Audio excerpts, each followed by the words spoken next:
Alright guys, I'm just going to make this one short. Obviously, I'm very happy, and I'm very relieved that this team showed up to beat the Broncos. Yeah, the first half was making a lot of sense. I thought Osweiler was going to have a so-so game, and okay, they're going to score a little bit, and thankfully they kept them out of the end zone. I mean, they kicked field goals. So the defense kept them in it, and we know the defense has been playing well in the last few weeks, so it doesn't make sense, but in this case I think it did because Brock Osweiler's in. That being said, the Raiders' offense had its issues. First of all, the negatives. I'll just talk about the negatives. The only thing is really Bill Musgrave. I thought the offense play calling was a little bit conservative and a little bit annoying. Also, the run blocking. They couldn't run the ball at all. But you have to give credit to Denver's defense. Denver has been a defensive team this whole year when you really look at it. They haven't had a lot of offense. But they're probably better off with Osweiler long term, and we all know I don't want to hear Peyton Manning excuses. I really don't. If a Broncos fan's going to come on here, I believe that the Raiders' defense did a great job, and really that they did not give up a touchdown on offense to the Broncos this whole year. That really is a testament in itself.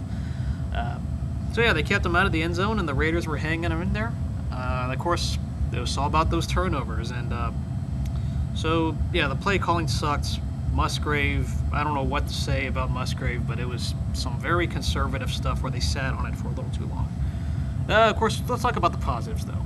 The biggest one is special teams. Special teams really kept them in this game, whether it was those fumbles, whether it was pouncing on the loose ball, whether it was those little punt returns. All those little plays added up. And as a whole, that was a big one. And I apologize, this is not to throw Khalil Mack under the bus. No, Khalil Mack actually is the biggest positive of the game. This was his coming out party. He mauled the entire... I could argue Khalil Mack won this game alone, by himself. You really could make the argument for this because the offense wasn't getting things done. And that's mostly due to the coaching staff. But they got their one breaks. It's all about wait till the other team makes mistakes. That's what they did, is they played not to lose. And I hate that game plan a lot, but it worked in this game. It really did. They couldn't run the ball. They were playing conservatively. But at the same time, it's like, when you think about it, Derek Carr threw those picks in the previous outing against Denver, and I think they were scared of that. So I see where they're coming from. It sucks, but I know where they're coming from on that. Yeah, Carr made just enough plays to win, and they did the right thing, really, in hindsight, I suppose. But no, Khalil Mack's pass rushing and run stopping, he was all over the game. I mean, I love that play where he bulldozes the lineman, the blocker, and then he catches the flag when he's already being flagged for holding. That was amazing. I love that. Khalil Mack should be a force with this team for a very long time, and I'm liking what I'm seeing there. For some other notes, I was wrong. Michael Crabtree was signed long-term, so that's a good sign there. I can also talk about Olawale, who also got an extension. Congrats to him. I think Crabtree's contract is pretty fair. They didn't give him like a 6-year deal. Thankfully, it's like 3 years. So I am perfectly fine with that. If he ever stinks it up next year or something, he gets complacent, they can always cut him later or reduce his salary. So he's got to earn it like anything else. Yeah, Amari Cooper, I did forget to mention, the other negative was Amari Cooper. Some of those drops, he was getting owned by Aqib Talib, the one guy who is one of their better corners in the game. Their secondary with Chris Harris is one of the better groups. So, yeah, Cooper had a down game. Most of the passing had a down game. But the scoreboard says otherwise. This team won. And most of it was because of the defense, getting them in position and a couple breaks going their way. I will mention one other thing, is that Janikowski has got to go. I think they'll cut Janikowski at the end of this year.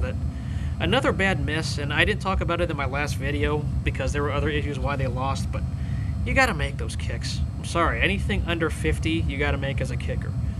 So, yeah, this team showed up. They got the win. I'll take it. And I think this season, people won't say, 6-10 won't sound like a success, but that's where I had this team, was 6-10.